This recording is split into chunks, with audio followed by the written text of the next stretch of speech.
The opinions expressed by the host and guests in this show are not necessarily the views of Children's Health Defense.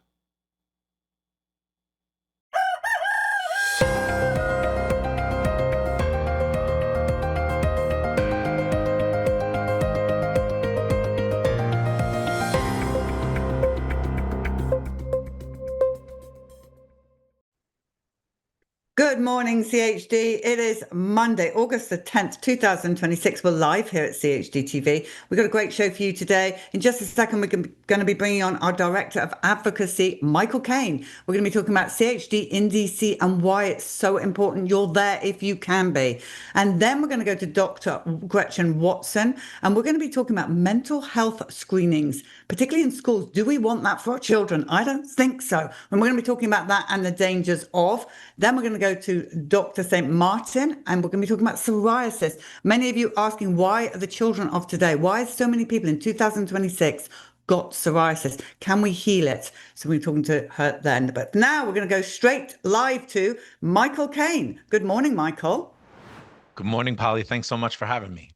Well, now, Michael, very exciting. 17th of September, 2026. CHD is going to be in DC again. We were in DC in June and now we're back. Why are we doing this? We're back because it just doesn't stop. It keeps increasing. You know, where we were at in June when we were in DC, Polly, we showed duty to disobey. We had our first advocacy day on the Hill. We were talking about a number of things. Just a few months later, now we have Fauci in the hot seat 111 times. Pleading the Fifth Amendment, Rand and Ron Paul breaking through to the mainstream media, Bobby Kennedy on CNN, Dr. Jay Bhattacharya on the Sunday talk shows. The news cycle around medical freedom is unlike anything I've ever seen. We're in fact seeing medical freedom appears to be a 100% mainstream Republican issue right now. Now, that's a shame. It shouldn't be. This isn't a partisan issue, right? The health of our children shouldn't be partisan, but it's been turned into that, unfortunately. And we're back in DC because unlike years past, Polly, you've done this so long. You were one of the pioneers just doing so much of the groundwork to get us here. We have legislation in DC championed by powerful representatives that could change everything for us. One is end the vaccine carve-out. Rand Paul and Paul Gosar are sponsoring this in the Senate and in the House. They're both going to be there in the morning speaking about this, which would end the liability shield that vaccine manufacturers have hid behind since 1986. We're also going to be featuring our champion, Ron Johnson. There could never be enough talk about the amazing work. Ron Johnson, who just held Dr. Fauci accountable in the 111 times pleading the Fifth. And in addition, it was Ron Johnson who just got Dr. Fauci's cell phone records that Secretary Kennedy and HHS were able to turn over to him. He's going to be speaking about that on the 17th. And they're going to be speaking about things we don't know yet because the news is literally breaking and changing every single day.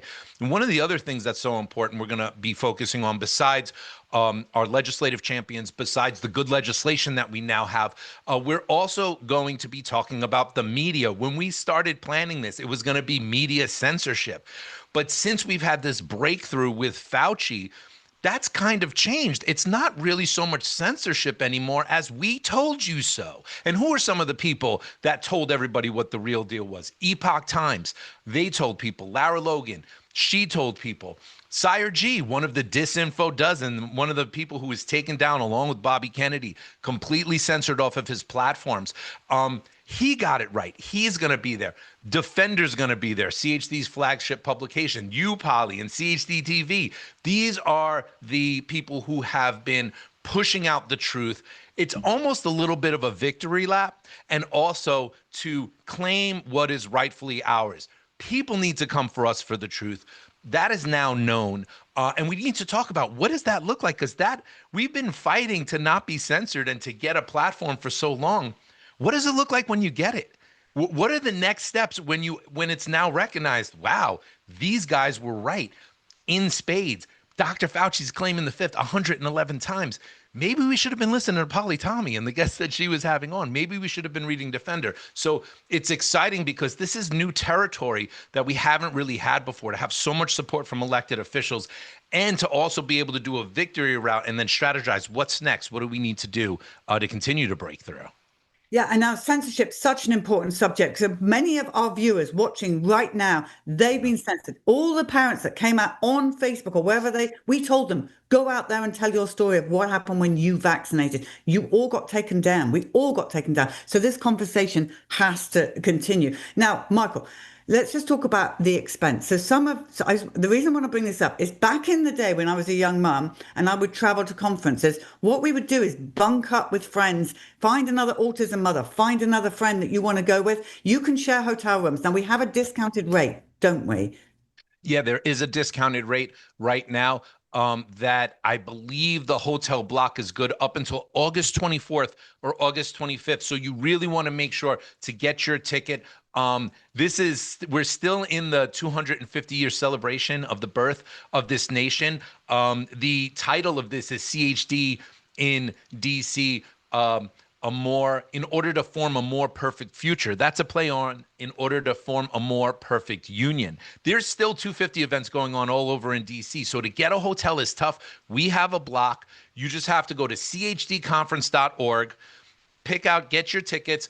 And you can lock in your hotel. There are rooms available today. We don't know how long that's going to be there for. So you definitely want to take advantage of that. And then also at night, we are going to be giving the Defender Award to Senator Ron Johnson. Senator Ron Johnson might be a once-in-a-generation senator, especially for medical freedom. All the amazing work that he's done, all the support of Children's Health Defense, Mary Holland, medical freedom, all of us has just been unreal. So that is going to be a fantastic event to be a part of, to see him receive this award. We are thrilled to be able to honor Senator Johnson, who has just done so much for our organization and for our movement. So lock in your hotel rooms. Hotel rooms are going to be crazy within a couple of weeks. Crazy. The prices in DC are things, Polly, we would sleep in our car, you or I, before we ever did. But right now it is affordable. And like Polly said, if you bunk up with somebody, it's extremely affordable if you use our hotel block right now. Well, back in the day, we used to have 4 autism mums in one room. We were that eager to get together. It is fun. People, grab your best friends and get them. Plus, we want to meet you. We want to hug you. We want to see you. We want to hear your story. I definitely want to hear your story. And so it's so important that we get together in person rather than viral like we are. It's virtual is what I'm trying to say. And what I also want to add into this, we're 5-6 weeks out. We have an amazing lineup. The lineup's not done. There's more people that are going to be added. There's more names that are going to be on. We have Senator Johnson, Senator Rand Paul, Representative Paul Gosar, Lara Logan, Tony Lyon, Skyrizi, and more. But there will be announcements coming too. So you really want to get ahead of this before it's sold out, before the hotel block is gone. I mean, traditionally, that's what happens with our conferences. That's what happened with Austin. I'm predicting that's what's going to happen with DC. So make sure you get your tickets. Make sure you lock it in before you lose the opportunity. Yes, potentially some big surprises coming, but we don't know yet. But here's the thing, everybody. No, actually, Michael, how easy is it to sign up? CHDconference.org. Then what happens? There's a form, what? Yeah, you just scroll down. You'll see the ticket prices. You click on it. It's going to ask you your name and the very ordinary things. It's actually, we've got no complaints in terms of the experience and registering. It's a very, very simple process. You just want to say if you're doing just the daytime or if you're going to do the daytime and the evening. Make sure you are utilizing our hotel block and going through if you're booking a room. Because if you don't, I had people call me and DM me on social media like, oh, these prices are crazy. But once I got them our code, they were like, oh, I'm coming. I can do this. It's reasonable. So yeah, the whole process is actually quite easy. Go check it out at chdconference.org. All right, Michael Kane, you will be live tomorrow morning with our viewers, so they'll see you tomorrow. But thank you for being on with me this morning. And I really hope, viewers, that we see you on the 17th of September. Very exciting. Thank you, Michael Kane. Thank you, Polly. All right, everyone. Now we're going to talk about mental health screening in school. So let's bring on Dr. Gretchen Watson. Good morning, Dr. Watson. Good morning. How are you? I am It's great fine, to be here. Well, so now tell us, because this is very concerning. I mean, if you decide to send your child to school, the last thing that you want is somebody doing some weird mental health screening on your child. Right. You say weird mental health screening, and yet it's becoming a norm. About a third of American schools now conduct mental health screenings on children, and often the parents don't even know about it. So it's a problem. People think, screening sounds like a great idea, and on the surface it does. And it sounds simple too, but it's actually very easy to cause more harm than good. And that's a problem that's been recognized by the World Health Organization and all public health organizations for decades now. And the reason is public health principles require that for any screening to be effective, first of all, the condition that you're screening for has to be one that can be reliably and validly diagnosed. When we talk about mental health diagnoses or psychiatric diagnoses, it's no secret that these diagnoses cannot be made reliably, and that the diagnostic system that's used is invalid in so many ways. So we start out with a system that's not reliable, and if it's not reliable, it can't be trusted to be valid. And we screen with tools that identify more than 80% of the children with false positives. So if your child is exposed to one of these screenings, there's a good chance that the child will be flagged as potentially having a mental health problem. And that can just lead to all kinds of further in-depth testing. And when these are done through the schools, we also have to remember that it's not the same as being in a doctor's office and them asking you questions about your child. The school-based screenings often lead to school personnel talking with each other about the child. And a flag for a possible problem can get talked about and take on a life of its own and kind of becoming a self-fulfilling process. So, your child gets flagged, the parents get notified, and when you get a referral to the pediatricians, they're kind of in a hard place, and they often have the approach that, well, if the school suggests the child has a problem, the child must have a problem, because I, as a pediatrician, would only be able to see the kid for a few minutes in an office, whereas a school personnel sees the child all day long in the context of peers of the same age. So pediatricians have long really relied very heavily on what schools tell them. So you're really set up for a problem of overdiagnosis and overtreatment anytime these screenings are used.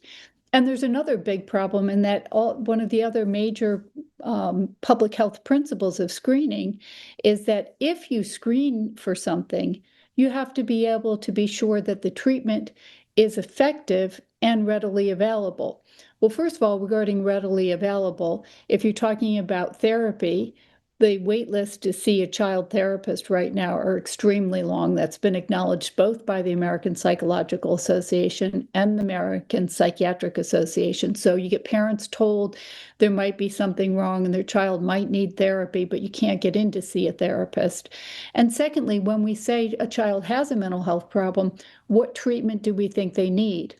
We know that it often leads to medication, and these medications are widely overused, really at an unprecedented level. And the treatment, even if you're not talking about medication, you're talking about psychotherapy or some other sort of behavioral interventions, there's some really good ones and some really lousy ones. So it's problematic from the get-go.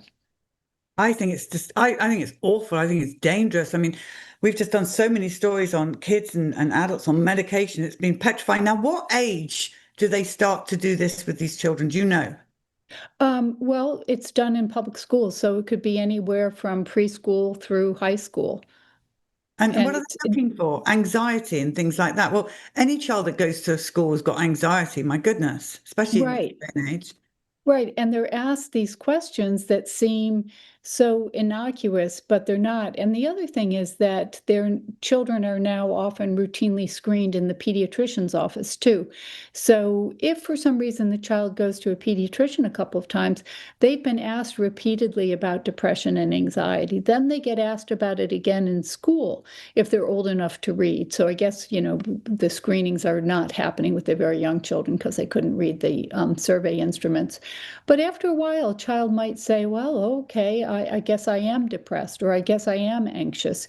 And, those words are not even words that certainly some of us would have heard when we were growing up. We would have been worried, or we would have been, down or blue or whatever. But now we're talking to very young children in clinical terms, kind of creating in their minds the idea that there might be something wrong with them.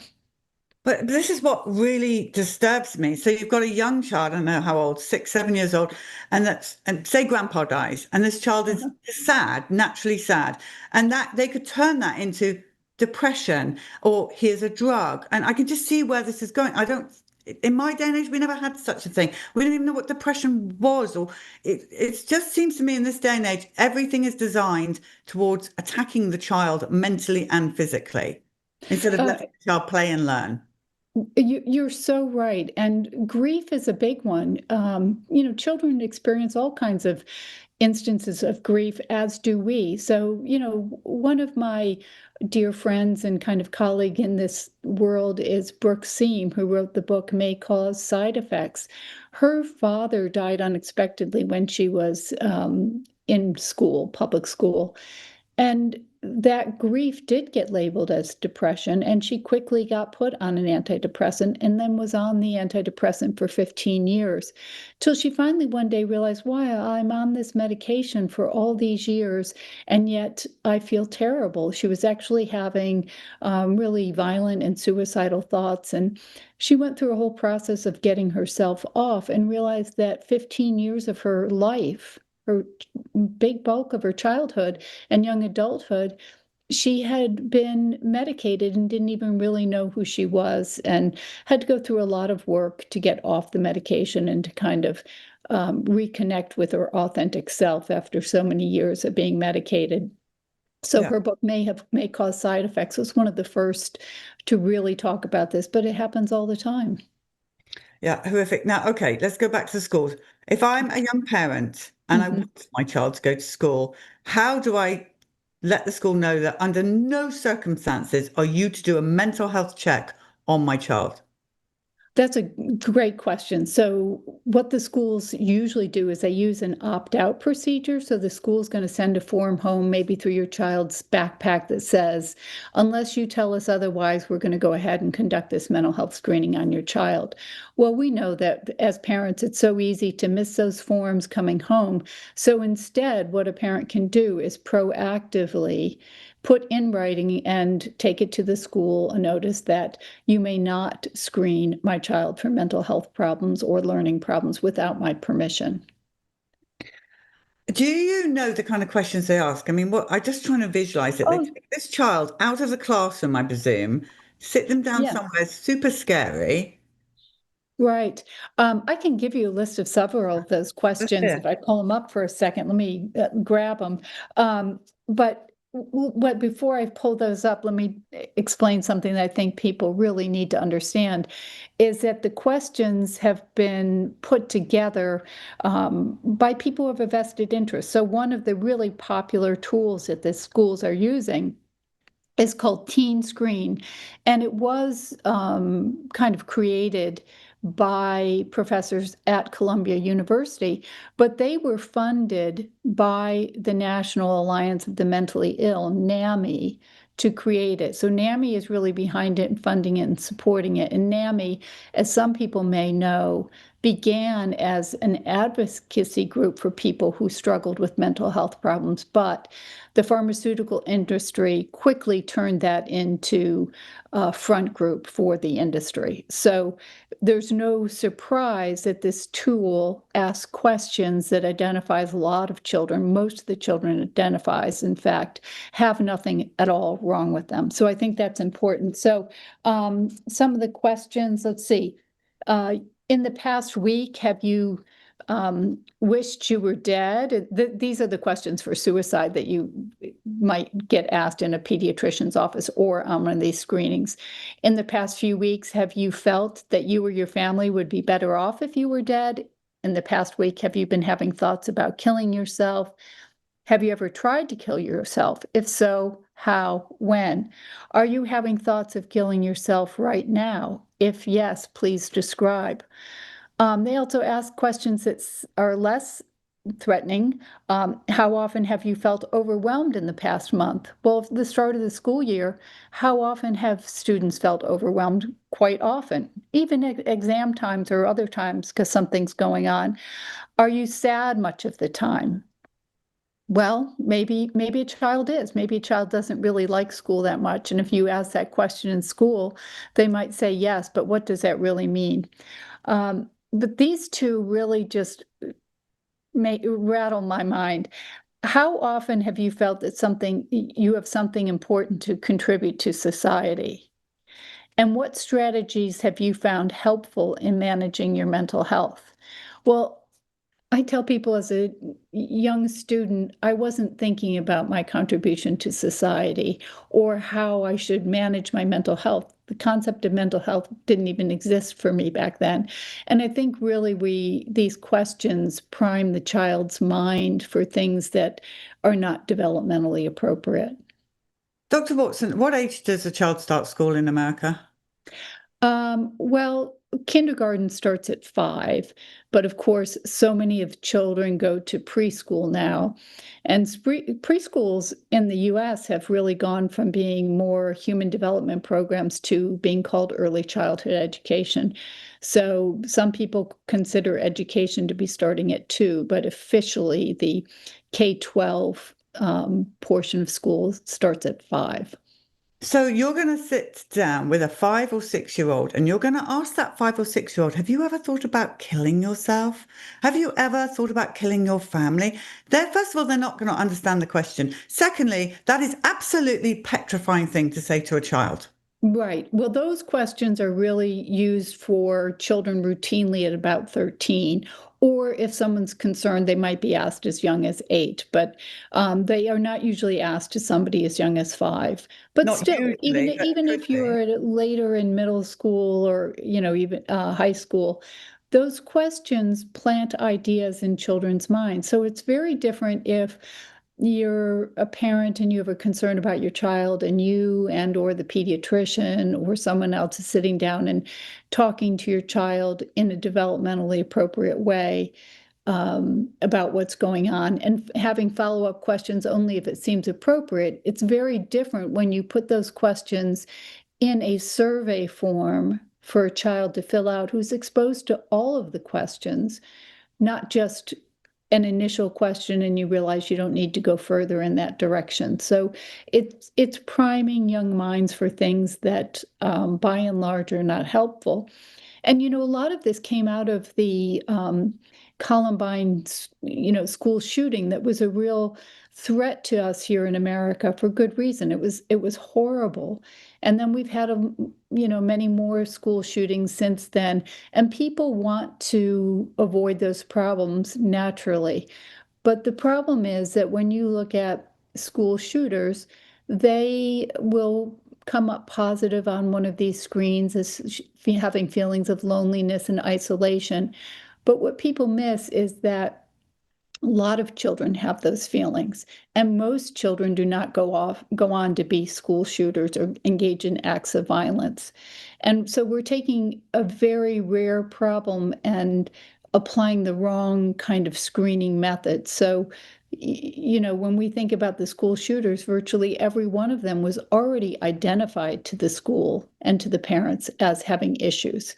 So the screening didn't help. And if we think that these screenings are going to solve that kind of problem, we're wrong. In fact, we're kind of creating a false sense of security in a way. And we should really maybe zoom in more carefully with the children who we already know truly are struggling, rather than scouring every child in the school to try to spot problems. And we create this idea among the teachers that it's their job to spot mental illness, and it really shouldn't be.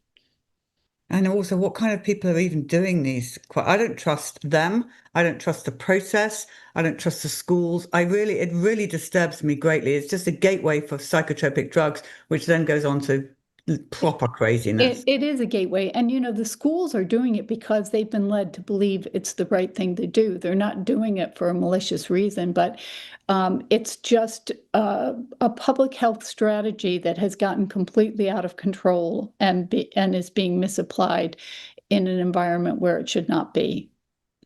Now, Dr. Watson, you have a book. Tell us about your book and how we can get it. Yes, it's called The Prescription Affliction. You can pre-order it on Amazon. It won't be out till next year, but it really tackles the whole problem of why we are over-medicating young minds with psychiatric drugs and what to do about it, giving parents a healthier path forward. So it is a book that walks people through step by step how we got here, really the history, but also teaches anyone who reads it how to be on the lookout for when you're being subjected to ideas in the mental health field that might not be particularly healthy to adopt or that you should look at more critically. It's not anti-medication, but it's really pro-informed choice where, right, if you're not informed, you can't have free choice. And so it's giving any reader the information they need. So parents can read it, but also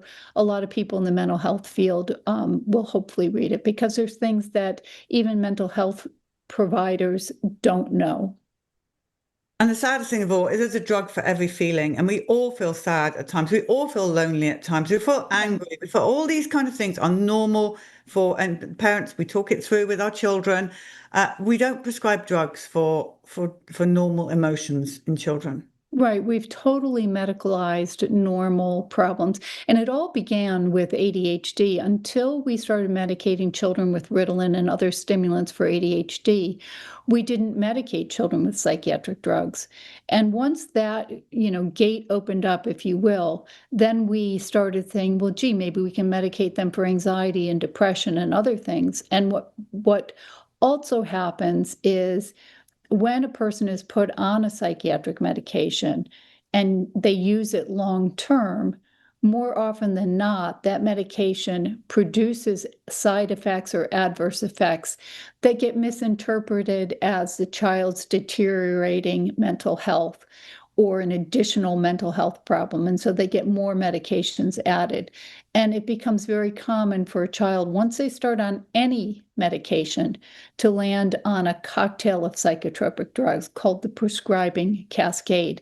And it's so common in the US now that if we look at children and young adults between 2 and 26 years of age who have been diagnosed and medicated for ADHD, 40% of them are on 2 or more psychiatric drugs.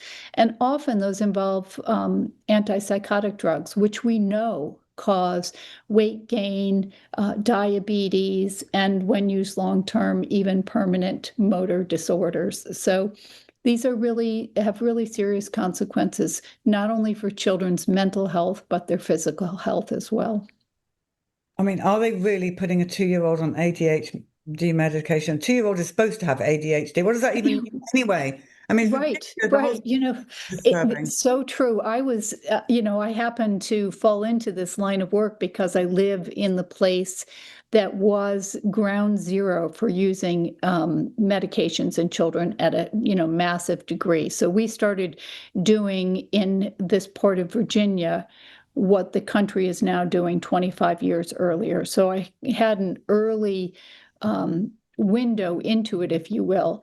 And I was asked to give a talk at a university-based center on ADHD in the infant. And I said, you have got to be out of your mind. I will not give that talk.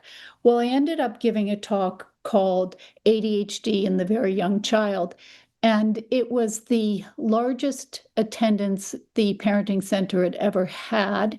It was standing room only with parents of preschool-age children who had already been medicated for ADHD or were considering putting their child on medication for ADHD. So it really does happen, and it's tragic.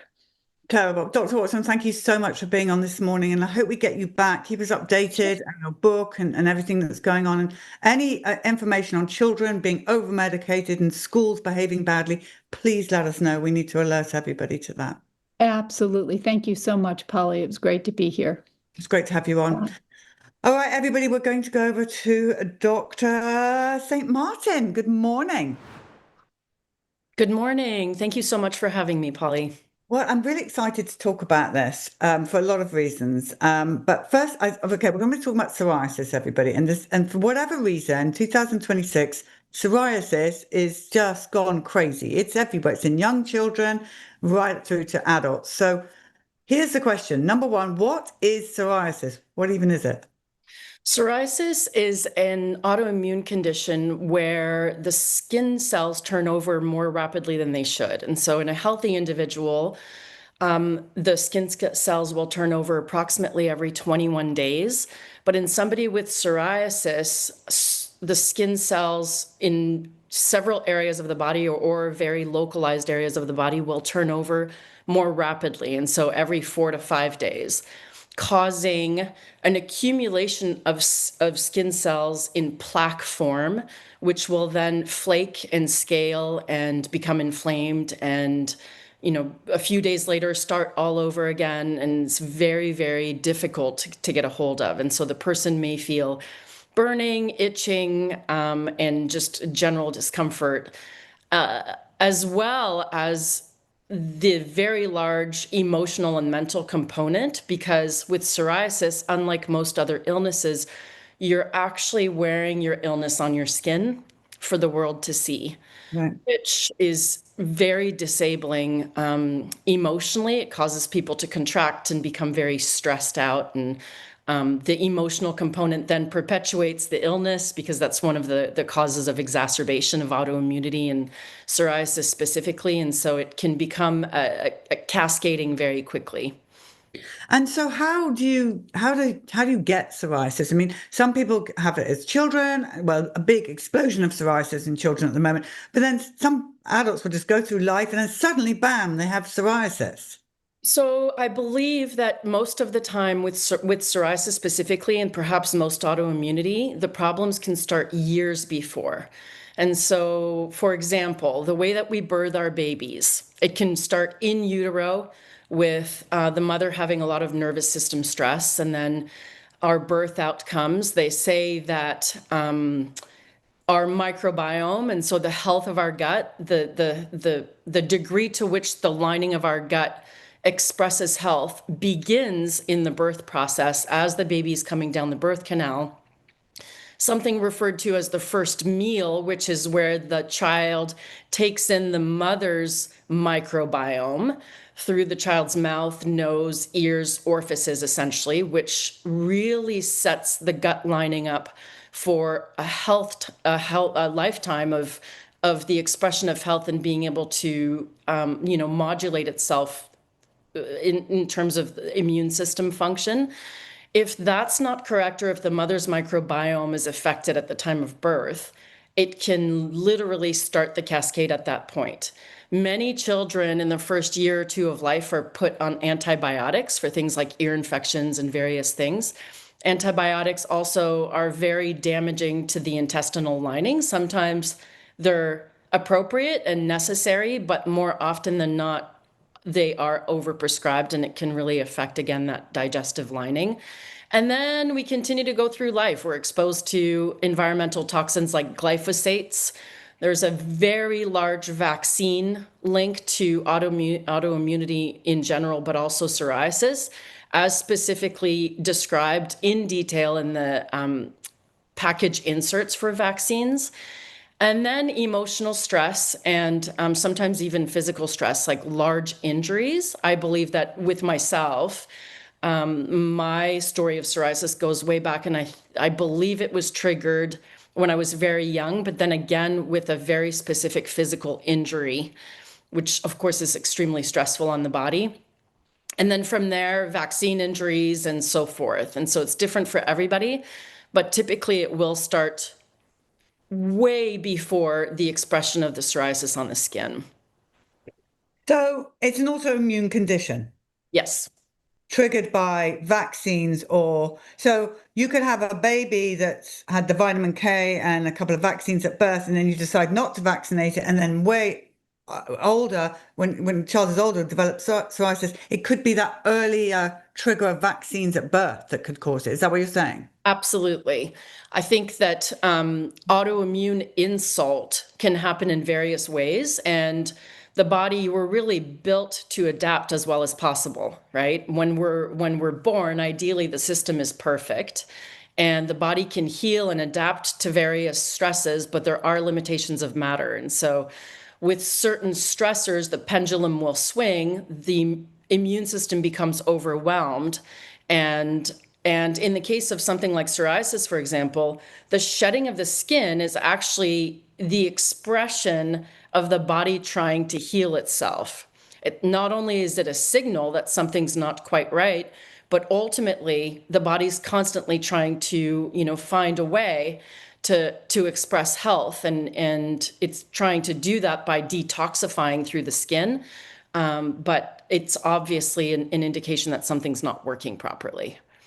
Okay, so here's a multi-million-dollar question, Dr. St. Martin. So basically, this person said to me, why do I have psoriasis? I'm not vaccinated. I don't eat junk food, whereas my friends are heavily vaccinated, maybe prescription drugs, eat fast food. They don't have psoriasis. So why have I got it? So why do some people get triggered like this? Yes. So I will tell you yes, that happens. It's definitely more rare. Usually we have a specific instance where if we go back, a person will, there will have been some sort of very specific trigger. In a person who leads a really healthy lifestyle and they have no idea why they're suddenly expressing these symptoms, I would first and foremost take a look at the emotional well-being. So a lot of the times there's been a very large emotional stress. Most of the time when I have conversations with people who can't pinpoint it, they will express feeling high levels of stress, maybe losing sleep over that stress, or having had, again, a physical injury of some sort, like a car accident or something specific, like a whiplash injury or something that the body deemed physically very stressful that may have triggered it. But of course, it's different for everybody. And how do we cure it? Can we cure psoriasis? I believe that the symptoms of psoriasis can 100% be cured. The autoimmune component, once we have an autoimmune condition, it can be mitigated very well for the rest of our lives. The body always tends toward healing, and our natural default system is toward health and healing. And so if we apply the proper components, the proper diet, the proper sleep, the proper supplementation, the proper emotional mitigation of stress and so forth, I believe that a person can live psoriasis free for the rest of their lives. That person may just need to be a bit more mindful of their gut health and ensuring that the microbiome is well taken care of and that the emotional well-being is taken care of as well. I mean, I don't know, but I presume there's medications for psoriasis. I bet you there'll be a vaccine soon, so stand by for that. Yes. But and which I'm sure doesn't do any good, the medication. So how important is food? Well, first of all, yes, you're right. Just in terms of the medication, right now, Skyrizi, you can't really look at any type of advertisement on television or sports arenas or subway stations or anything like that without seeing an ad for Skyrizi, because it is the most prescribed medication in 2025. It was the most highly prescribed medication in the world and it was for psoriasis, and it's a biologic. It even came in front of the GLP medications, which rank as number 2 right now. And so, yes. And the money made on these drugs, I mean, in 2025, $29 billion of annual revenue for biological drugs for psoriasis. And just to show you how rapidly the rates of psoriasis are increasing, it's estimated that by 2034, the annual revenue will be $73 billion. And so this is a huge moneymaker, and the pharmaceutical companies don't want us to know that there are causes or natural treatments or cures. And so most people being so desperate, wearing their illness on their skin, if they go to a medical doctor or dermatologist, one of the first things suggested is going to be a biological. And with the biologicals, blood work has to take place every 3 to 6 months to make sure that the liver's not failing and the kidneys are functioning properly and the blood isn't compromised. And so this is it's a very big problem. All right, so we're not going to do pharmaceutical drugs. What do you suggest? Yes. We're not giving out medical advice, everybody. We're just having a chat. What Yes. would you do if your child had psoriasis? The first thing I would do is eliminate for at least 90 days, have a very strict diet, eliminating all processed foods, all seed oils like canola oil, for example, all food coloring, which is just generally good advice, decrease sugar intake. I would probably have my child food sensitivity tested, especially again in children. And if a food sensitivity test came back positive, for example, eggs or dairy, I wouldn't plan on eliminating that for the rest of the child's life, but definitely for that 90-day period, I'd be very strict about that. I would implement a very high dose omega-3 fatty acid in the form of a fish oil or a flaxseed oil. And I would implement a very good probiotic, and there are probiotics that are very child friendly and safe, along with a gut healing protocol made up of, there are supplements where it's a powder, which is all in one, which tends to be high in things like slippery elm bark, marshmallow root, and diglycerated licorice. And that would be a protocol for about 6 months, just to, again, cause some healing in the gut lining. And so what we know about autoimmunity and psoriasis specifically is that in a healthy individual, in a healthy child, the gut lining is very protective in the way that it has these something called tight junctions, which are basically, it's a meshing that protects the outside world from the inside of our body. And so when we consume food, it goes through the digestive system. Those tight junctions will protect the inside of the body from anything that may be deemed as stressful or inflammatory.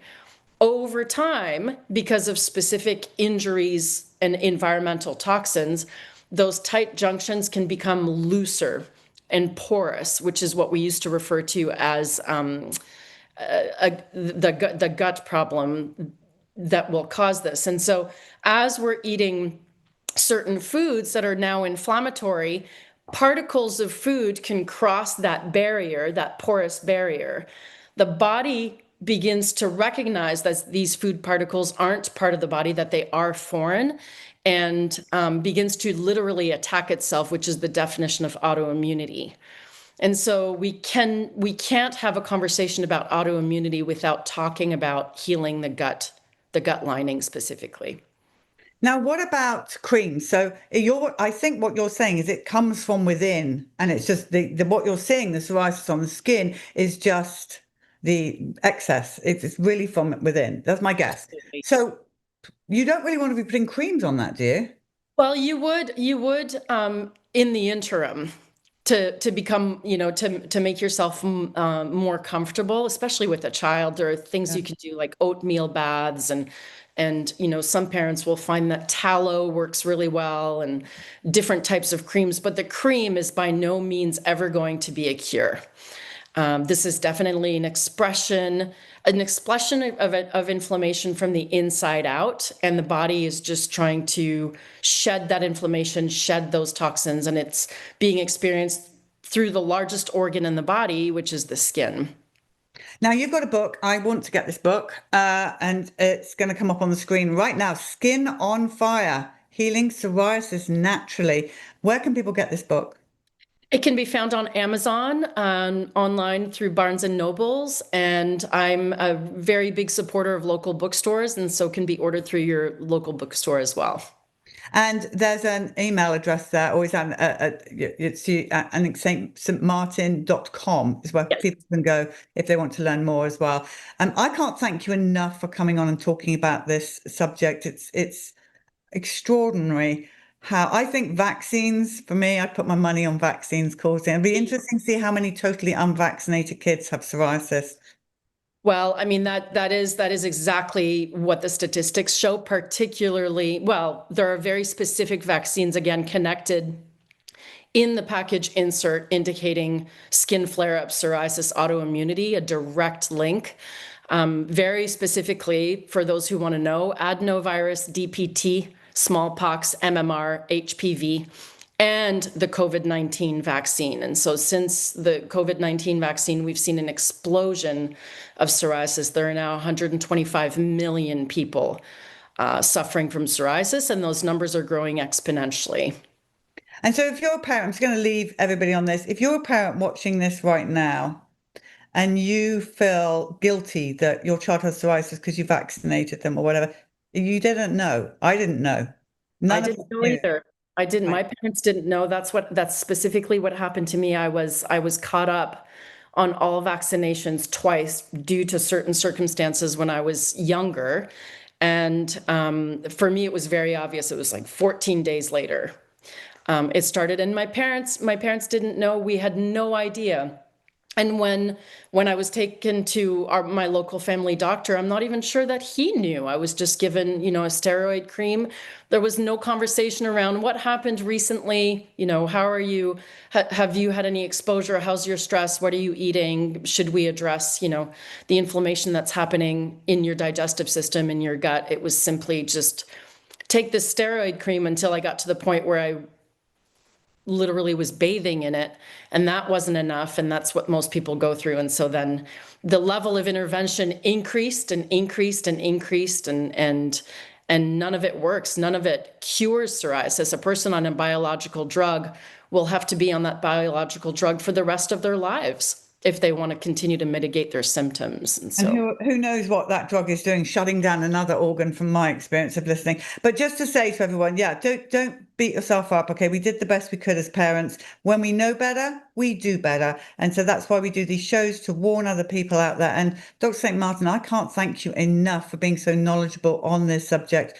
And I'm sure your book will do well, sadly, because there are so many people suffering from psoriasis right now. But I hope we get you back on again with some more healing psoriasis naturally. We need to talk more, but I could talk to you all day. So thank you so much for being on this. Thank you very much for having me, Molly. Take care, Polly. All right. Well, look, everybody, Michael Kane will see you tomorrow. I'll see you on Wednesday. Pray big, stand firm, never settle, and have a great rest of your day. The power we have is the truth.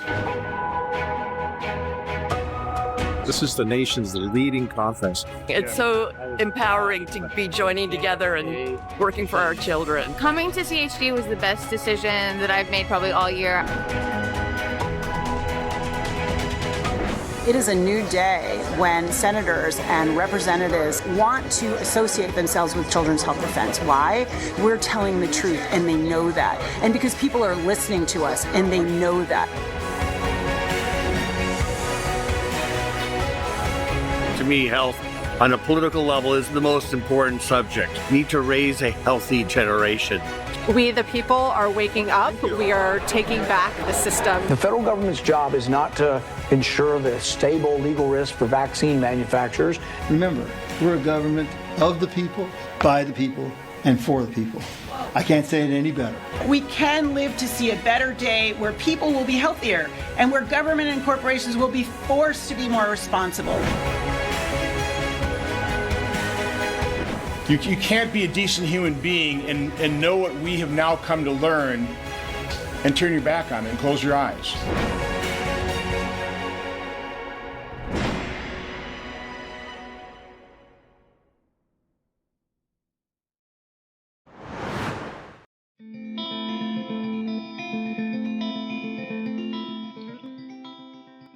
Not so much. Okay, we're live. Tell everyone your name, please. My name is Juliana Packer. And you've got some laryngitis going on right now. A little bit. We can't really ask her to speak any louder, everybody. Okay, so this is a story about your husband. So my first question has to be, did your husband take any kind of COVID-19 shot? No. Why didn't he? We didn't think it was necessary. I didn't either. We didn't trust it. Okay, so what happened that he ended up in hospital? I got COVID, and 4 days later he started coming down with symptoms. This was in September of 2021, and within 8 days his medical provider was the VA. So I encouraged him to call his doctor at the VA to say, just let them know he has COVID, or he tested positive, and he did. Because I thought, if they have some suggestions for him to do, let's just do that. And they said, oh, okay, we'll just treat the symptoms, and if you can't breathe, go to the hospital. So and I was like, okay, well, all right. So we just armed ourselves with the typical things that we do for having a cold, and within 8 days, his oxygen level was in the 80s. So you had one of those finger pulse things that measures This is how I knew this, yes. We had a pulse oximeter that I had gotten maybe 2 days before he went into the hospital. I got it while we were sick so that we could monitor this, and his oxygen went down in the 80s, high 80s, and so I brought him to the emergency room. And of course, they didn't let me in. And an hour later, he called me and said, okay, come and get me. And I said, what happened? He said, just come and get me. And where are you? I'm right near the door that I went in. And so I went and got him, and I said, what happened? He said, I AMA'd myself out because I got scared. They said, oh, we're going to have to admit you. We're going to have to... I don't even know what they said to him. Did they ask him if he had taken the COVID shot? I have no idea, because I was not allowed in there. Probably. Right? I'm sure they did. But I called, his oxygen level was low, 80s, high 80s. But when someone's in that state, they're not thinking rationally. They're not thinking clearly. They never called me. I was his advocate. I was written down on his forms as his advocate. They never called me to say, hey, this is what's going on. His oxygen level is here. This is what's happening. Never called me. He told me he AMA'd himself out. I went and picked him up. He was in bad straits. He was wobbly. He's a big man. He was wobbly, asking me to help him walk. I'm a small woman. It was not safe. Put him in the car. We went up to Manatee Memorial Hospital to the monoclonal clinic, and he took it.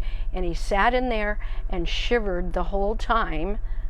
And all evening, this was happened about, I want to say, 2 o'clock. All evening long, I kept calling the emergency room.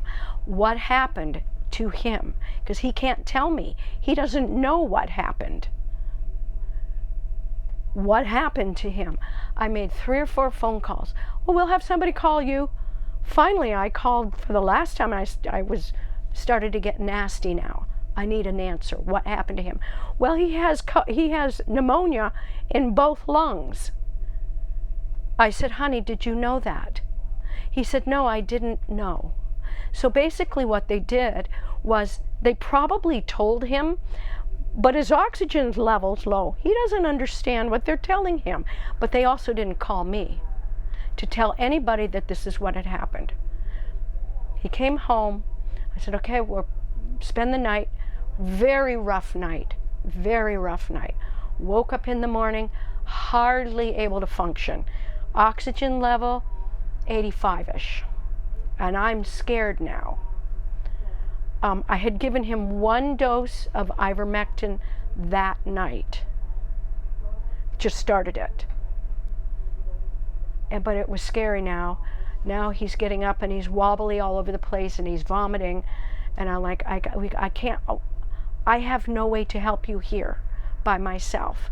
So I called an ambulance, and they came to got him, and he never came back home. He was in the hospital They intubated him within 2 days. He was frightened. And he was in the ICU, and within 30 days he was dead. What was the last communication you had? What was the last thing he said to you? It was a text, because he was in the ICU and they put some kind of mask on him that said, so that he couldn't talk, but he was still conscious.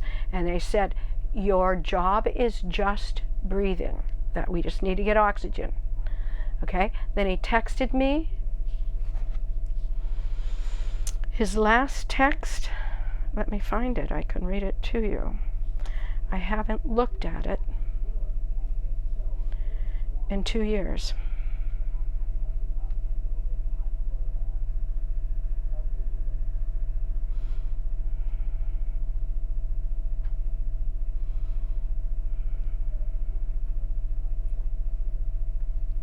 I don't know if it's even there.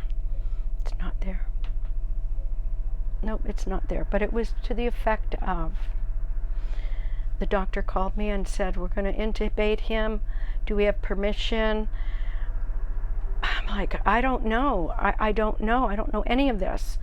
And in the meantime, he's texting me. He said, do you think this is a good idea? They're going to intubate me anyway. And I'm like, I'm shocked. I don't know what to do. And I just said, do what is best. Okay, I don't know. They intubated him.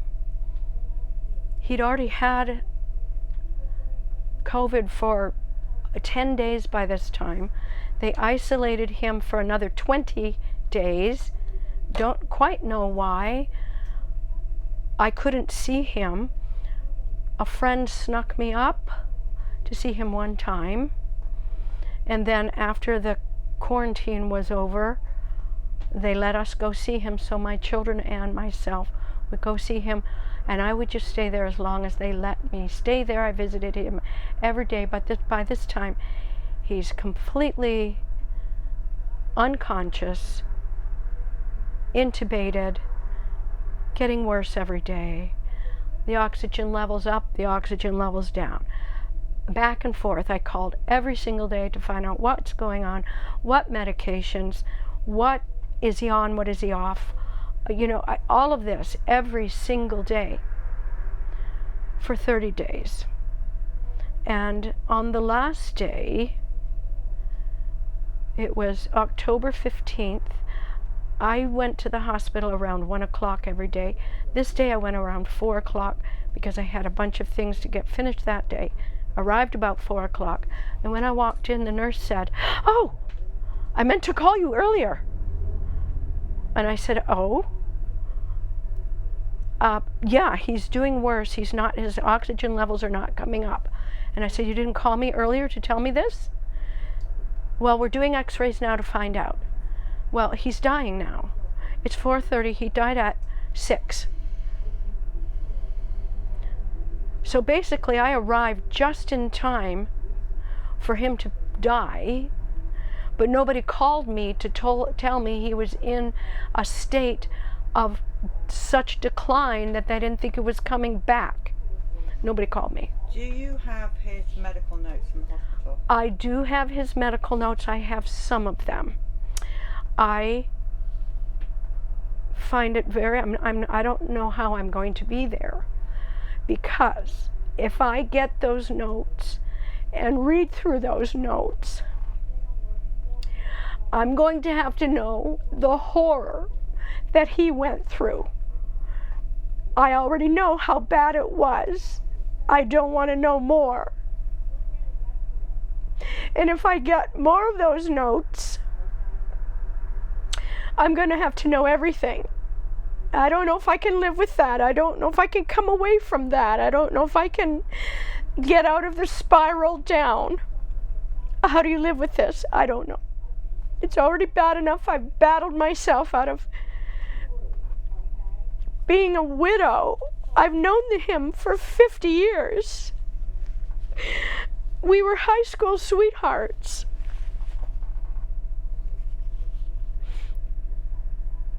We grew up together. We only knew one another. That's it. And this is our 40th wedding anniversary year, and I didn't get to celebrate it with him, even though he was a healthy man. He was a healthy, strong man.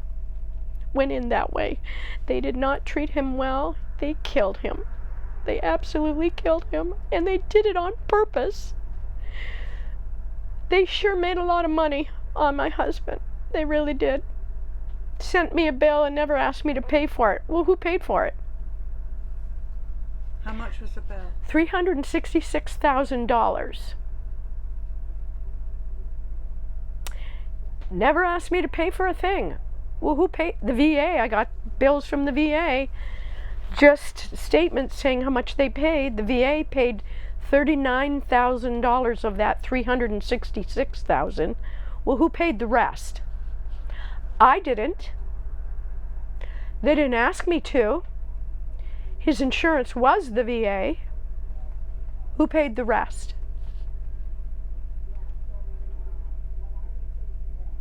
Let's be transparent, and they are not. Lying all the time. I don't trust them, not for a second. At the very same time they were killing my husband in the hospital, my daughter had an ectopic pregnancy and had to be taken by emergency to the very same hospital. I had to drop her off at the very same emergency room and was not allowed in with her, as she had a life-threatening condition as well. It was resolved. She came out healthy. 3 months later, she was pregnant with twins. Beautiful, lovely girls. We love our little, I call them my twinkles, because twin is in the word twinkle. But the very same hospital saved her life countless times through this whole pregnancy ordeal, and saved those baby girls' lives. One of them was born at 1 pound. The other one was 3 pounds. So they absolutely saved their lives. Yet, a mere month prior, killed my husband. How do I trust them? How do I trust them at all? How do I do this? How does anybody do it? Pick and choose. Which one can we get more money from if we kill them? That's the one they picked. I'm really sorry about your husband. Can we see a photograph of him? I'm sorry? Can we see a photograph of him? We'd like to put a photograph of him in this bus.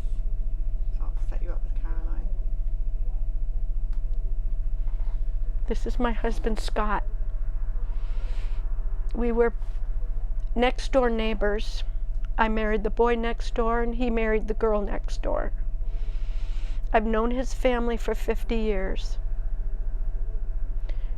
I'm a husbandless widow. My children have no father. His brother has no brother. My grandchildren have no grandfather. This is profound, and the impact is very broad and wide. Thank you for telling the story. This and all CHD TV programming is made possible by generous support from viewers like you. Please consider making a contribution today to keep our programming going strong. Thank you.